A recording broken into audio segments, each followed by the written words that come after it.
Aujourd'hui, c'est la journée mondiale du fromage. Du coup, j'ai été chez le fromager, j'ai récupéré plusieurs variétés et on va aller mettre au défi l'équipe de me proposer des boissons sans alcool qui vont aller avec. Allez, venez. Donc du coup, je vous ai ramené un chèvre frais, un comté, un camembert, un Saint-Nectaire. Moi, c'est clair. De toute façon, avec le fromage frais de chèvre, j'ai un classique. Je suis curieux de savoir ce que toi tu vas proposer. Moi, je pense à un truc un peu original. Un chipet de feuilles de figuier, petite acidité, les notes de feuilles de figuier qui vont venir bien marcher avec le chèvre. Tu penses quoi? Je trouve ça assez original d'être sur un kombucha. Moi, j'irais plutôt sur une bière. Ça, c'est un classique, mais qui marche toujours très très bien. C'est la brasserie Lowlander qui fait une bière blanche. Et la caractéristique, c'est ces bières qui sont légèrement lactiques. Elle est brassée avec du citron et de l'orange. Des petites notes fruitées, beaucoup de fraîcheur, mais pas trop d'acidité. Bah là, au moins, on a deux produits qui sont assez différents. Est-ce que ça te plaît? Ouais, moi je vais y carrément. Lequel tu préfères? Oula.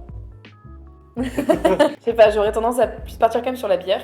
Et peut-être parce que c'est aussi un goût que je connais plus. Tu m'en veux pas, Tom? Non, t'es pas original. Non. C'est quoi le deuxième? Le deuxième, c'est un comté 18 mois d'affinage. C'est du mois d'affinage, je sais pas, hein, ça donne des notes de noisette, il y a un côté quand même assez vieilli, des notes un peu champignonnées. Antidote. On a une base de jus de raisin, jus de pomme, tisane de plantes, des petits côtés fruités, un peu gourmand qui peut bien marcher avec le côté affiné, noisette. Le nez, il est hyper végétal, ça vient casser la sucrosité du naturel, hein, du jus. Et en même temps, on a beaucoup de fraîcheur. Il y a un côté sucré-salé Un peu, ouais. qui est trop cool. Moi, je vais aller dans une direction différente. Le Riesling, par exemple, de chez Colonial, on est sur un vin blanc désalcoolisé, on est moins sur la gourmandise, plus sur la fraîcheur. On va retrouver quand même les marqueurs du vin. Évidemment, on a un produit qui est nuancé parce qu'il n'y a pas d'alcool. Tu vas rester sur la légèreté par contre. Pas après un repas, tu as fait une apéro, entrée, plat, tu arrives sur le dessert. Déjà, t'en peux plus. On vient pas alourdir la fin du repas. L'antidote, c'est pour ceux qui veulent sortir des sentiers battus, c'est pour les gens plus créatifs, plus ouverts à l'innovation. Là, on a deux alternatives qui, à mon sens, se prêtent plutôt bien. Il y en a une que tu as préférée?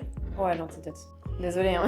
Gros défi, les gars, le camembert. C'est un classique. Je préfère classique, autant rester en Normandie. Okay. Facile, un petit cidre désalcoolisé. Alors le joli côté macéré du cidre, quelque chose qui termine sur une bouche qui est assez ronde, mais sans être trop fruité. Je trouve que là, en fait, avec le cidre, tu as un côté très gourmand, assez enveloppant, qui est pas porté sur l'acidité, qui a un joli fruit confit. Ah, moi, ça me rappelle les week-ends à la ferme, avec ma famille.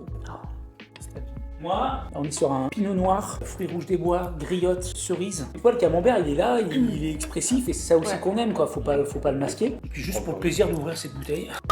Bien bon français, hein. La baguette, le vin rouge, le fromage. Et là, on est dans la grande tradition, quoi. C'est laquelle tu vas aimer, toi. Lequel? C'est ma Madeleine de Proust, ça m'a ramené en mon enfance. Bah, c'est ma bouteille, je la garde. C'est quoi le dernier? Un Saint-Nectaire. Alors attends, moi, il y a deux écoles. Il y a ceux qui mangent avec la croûte ou sans la croûte. Sans la croûte.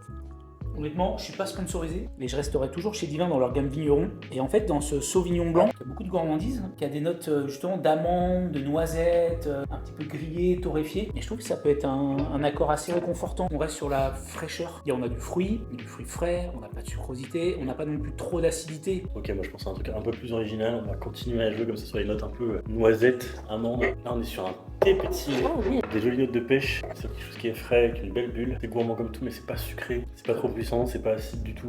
Alors t'en penses quoi? Ouais, moi c'est valide à 100%. Ah, je suis désolée, il va y avoir un gagnant. J'ai un profil un peu plus aventureux, donc j'irai plus vers Tom, mais tes propositions étaient vraiment top. Hein. La conclusion, c'est qu'il n'y a pas que le vin et qu'il n'y a pas que les vins désalcoolisés. Et je pense que c'est le côté rassurant pour des habitués qui vont s'y retrouver. Et puis on peut explorer plein d'autres boissons, plein d'autres univers. Et on retrouve tout ça sur le site. Ouais, totalement. Alors, on peut le trouver à la cave aussi, bien évidemment.